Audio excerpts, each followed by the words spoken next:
So you want to make $4,000 a month as a freelance writer? Ooh, that's a lot, eh? So I'm going to share my tips to help you so that you can start growing your income as a freelance writer if you're brand new. So I'm going to help you. All right. My name is Elna Cain. I've been a freelance writer for almost 6 years. So if you want some great freelance writing tips to help you become a freelance writer and be more successful, then please subscribe to my channel. All right. So I'm going to help you. All right. So I have a blog called elnacain.com, and I wrote a blog post right here called 12 tips to make $4,000 a month freelance writing. Now, this is totally possible. You can gain a couple of clients, reoccurring, high-paying clients, and earn $4,000 a month or more from your freelance writing service. All right. I run different types of services, different types of businesses. So I make a full-time income through my writing, through my blogging, through my courses, through ads in different ways. So I diversify my income. But when I first started, this was what I was doing. I was earning income solely from my freelance clients. So I want to help you understand how to start making more money as a freelance writer. So I'm going to just share this blog post and we're going to walk through this and I'm going to give you some tips and tricks. Okay. Now, the first thing is to improve your blog writing. So for me, a lot of reoccurring gigs, which I feel are the best types of gigs to have, are blogging gigs. It's just natural that a blog needs reoccurring content. They have a new blog post every week, twice a week, every day, whatever their schedule is, and they need a writer to fulfill that need for their audience. So reoccurring gigs are mostly blogging gigs. All right, so that's something you should focus on. That's something that I teach in Freelance Blogging in a Weekend, which is my premium writing course to help you improve your writing so that you can make more money with your writing. All right, so I have here, so if you've been freelance writing for a while and you're just making like $50 a post, or even maybe even $100 a post, you're going to have to write a lot of blog posts to make that $4,000 a month income level, right? So there are freelance writers, including myself, that make a minimum of $600 a blog post, all right? And I have clients that even pay me $1,000 a blog post, all right? So where did that jump come from? How did I get there? Well, I didn't get there in the first year or even the second year. It does take time to build those types of clients that are premium clients that pay for those premium rates, but it's not impossible. And the best way to do that is to improve your blog writing skills. Okay, so I learned that when I did that, clients started paying big bucks. So clients wanted long form content. So learning to write longer style blog posts is essential to making more money. Clients seek conversational writing. This is what I do for all my sites and for my client pieces. And this is something that I teach heavily in Freelance Blogging in a Weekend. How to write conversationally that isn't too conversational, like you're talking to your best friend over coffee with slang and, sentences that just don't have the best structure. No, like this is conversational that is more copywritten. So copywriting, conversational writing, if that makes sense. This is what clients seek, right? And clients also seek SEO writing that will help them rank in Google. Again, I have a whole module in Freelance Blogging in a Weekend that talks about that. And here is Freelance Blogging in a Weekend. You can just go to elnacain.com under courses and you can take a look at this course. It is one of my favorite courses that I created, actually. I liked it a lot. And it's mostly video based. So if you have a weekend, you can watch all the videos. All right, the second thing is to build up your portfolio. Now, in order for you to grow your income ladder as a freelance writer, you have to have a portfolio that has enough samples to show your credibility as a writer in that niche. Now, if you are brand new to freelance writing, you may not have that many samples. You might only have 3, right? You're not going to make the big bucks unless it's a highly specialized form of writing that you do. For example, press release writing,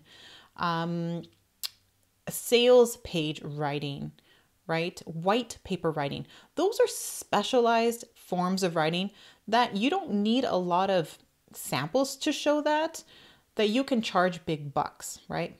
But ideally for this reoccurring income that I'm talking about, you do need to have proof.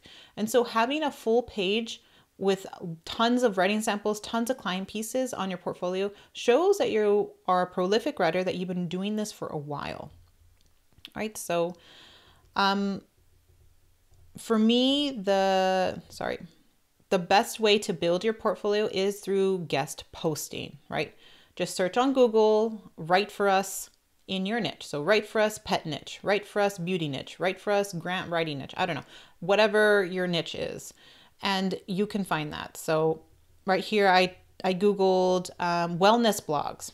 Wellness blogs pay for writing. So you can even find guest pitch blogging sites that pay for those guest writing samples, right? So there are ways to get paid to build your portfolio. Personally, when I did it, I just guest posted on free sites. It's a lot easier to get accepted to those sites, and it's a lot quicker to get your piece published. And I needed to show proof that I was a writer early on, so I had to hit up a lot of the free guest posting sites to get those clips, those writing samples on my portfolio. But if you have time, then you can do a couple of pitches for free guest posting sites to build your portfolio. But then to build your income, you can hit up those paid guest posting sites too. All right. So once those are there, add them to your portfolio to grow your portfolio. All right. The third thing is to narrow your focus. Now, I know I talk about in my videos, in my blog posts, that it's okay, even in my courses actually, that it's okay to pick a few freelance writing niches. It helped me reveal my niche very easily when I wrote in different niches. And it can help a lot of people that are struggling, that if they write in different niches, they'll find the one that they really like, right? But they'll definitely find the ones they don't like. It'll start to reveal itself. But over time, you need to narrow your focus and only pick that one niche and really become the expert in that niche. And that is how you're going to grow your income and make more money as a writer. All right, so this is what one freelance writer said about this whole thing. So she said, I used to write for any job I could get when I first started my freelance writing career.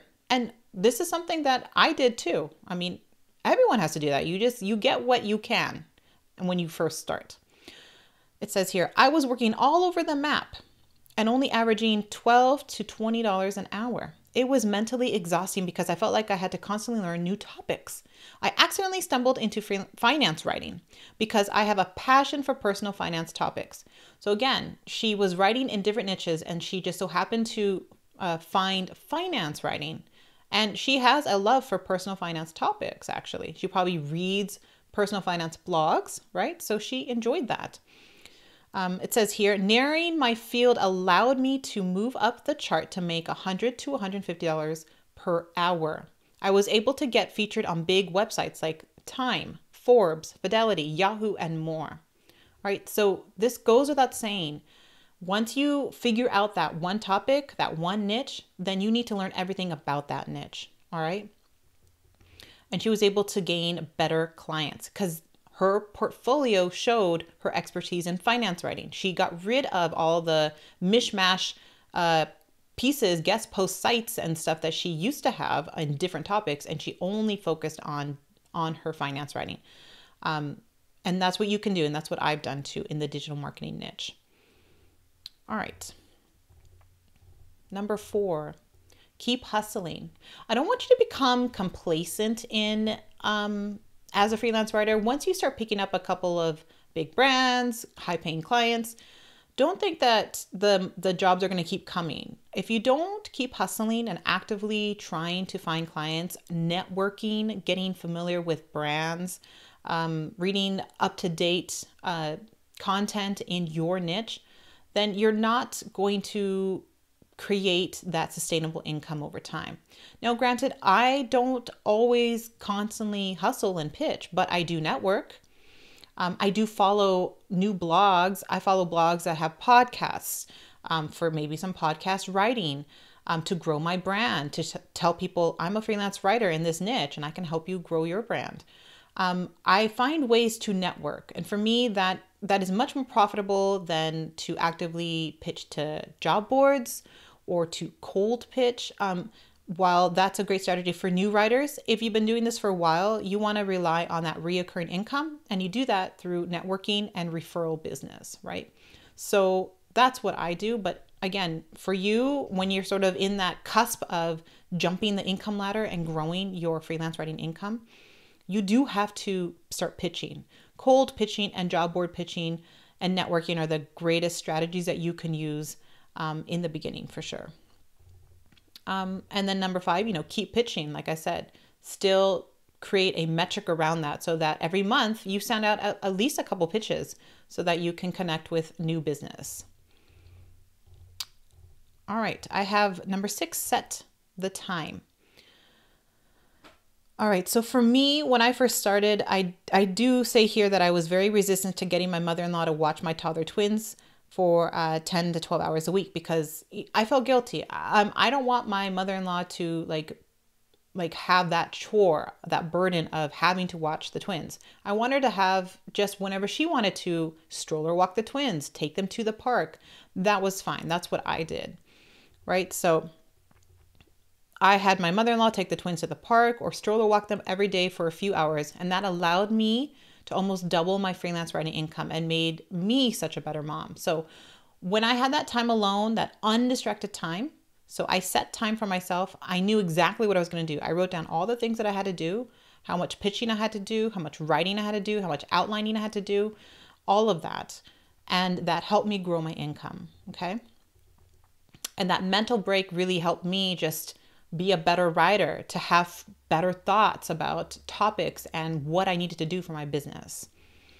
All right, you can create your own jobs. Now this comes in handy as a freelance writer, as a freelancer in general. All right, so instead of waiting for that right freelance writing job for you, why don't you just start creating them? All right, so this means that I networked and reached out to local business owners or a site, and I was interested in and asked if they were looking to hire a freelance writer. This goes with cold pitching. You have to go out there, right? Seek out business owners. Ask them if they need a writer. That's, as I was saying, that's why I listen to podcasts. I want to see, are they updating their blog with the new podcast that they're doing? Do they need help, right? I find ways to insert myself and let them know that, hey, I'm a freelance writer. If you ever need some content ideas or you need some writing, I'm here to help you. Right? I am making my own jobs, my own relationships with these business owners. Okay. And that's what you need to do. Number 8, follow your favorite writer, right? Another way I made a path for my writing in myself in writing was to look towards other freelance writers. I did this a lot and I still do this. I looked at how freelancers that were about a step or two ahead of me. So I looked at which sites they wrote. I would contact the blog owner based on that. And that helped me gain some jobs. When I first started freelance writing, I followed Alicia Raids. Now she's now a fiction writer in the young adult fiction scene, which is awesome. But when I started, she was also freelance writing, and I looked to her writer website. I looked at her portfolio. Where was she writing? Oh, she was writing on these career sites. Well, let me see if I can get a writing sample there. Let me see if I can pitch my writing business to them. I was learning where she was writing and pitching to those sites. I looked at other freelance writers. I looked at their portfolio. Oh, they hired her, so maybe they'll hire me. That's a way to pick up more gigs, right? You can also apply for in-house positions. I've done this. So this has been successful for me in one case, but I know there's a lot of other writers that have done this for several companies. So a great freelance writer could save a company a lot of money. So this is something to consider if you want to find, local writing gigs in your town. Okay. So, I definitely did that, and I put myself out there so that my town knows that I'm a freelance writer. Number 10, the flow will come. So when I first started writing, I would become the victim to writer's block. I still do occasionally, but I'm really working on that. I started writing really slowly during this time. So I had to learn some strategies so that I could improve my writing. I can start writing faster and have those ideas flowing easily. Okay. So what worked for me was having that plan in place. All right. So when you write every day, the flow will come. So that's something to consider, is try to find some time to write every day. Don't quit your day job for freelance writing. This is something, I was a stay-at-home mom, but this is what I feel like people are scared to take that leap. Well, that's okay. Keep your day job and do this as a side hustle. All right. So over time, you will see that, these clients are making me more money than my day job. I'm going to quit my day job. That's how a lot of my core students in Write Your Way to First 1K do it. So don't give up that day job so easily. And the last tip is to track your time. This is what I do. I want to know, how much time is it taking me to write this blog post? How much time am I doing pitching? How much time am I doing in finding network opportunities? Lots of different things that I track. I also track all the pitches that I sent, all the cold pitches that I sent, all the outreach emails that I send. All right. So that I know that I'm actually doing something every day to grow my business. Right. And that's something that you should be doing too. Right. So those are my tips to help you grow your freelance writing income, move up the income ladder.